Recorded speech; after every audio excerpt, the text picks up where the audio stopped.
The overall goal of this technique is to culture chick embryos ex ovo for time-lapse imaging by keeping them fully submerged in a liquid culture medium.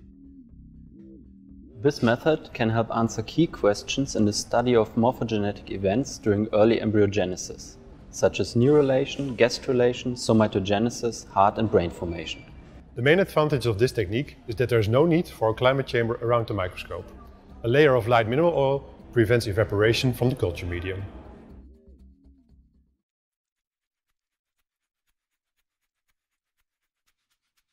To begin, prepare 50 milliliters of culture medium by combining 30 milliliters of freshly prepared Pannett-Compton saline with 20 milliliters of thin albumin.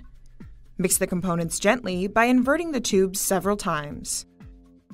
Next, place 2 small stainless steel rings as far apart as possible in a fresh 6 cm plastic petri dish and use a 25 milliliter plastic pipette to fill it with 22 milliliters of culture medium. Make sure that debris accumulated on top of the medium remains in the centrifuge tube.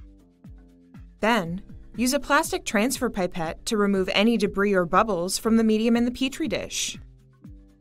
Next, fill a 10 cm petri dish with 75 milliliters of Pannett-Compton saline to be used in a later step.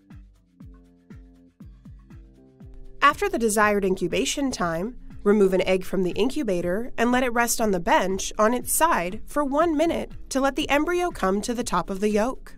Then, carefully crack the egg into a petri dish and soak the edge of a piece of fine tissue paper in the thick albumin.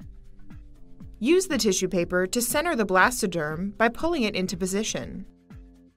Next, cut the tip of a transfer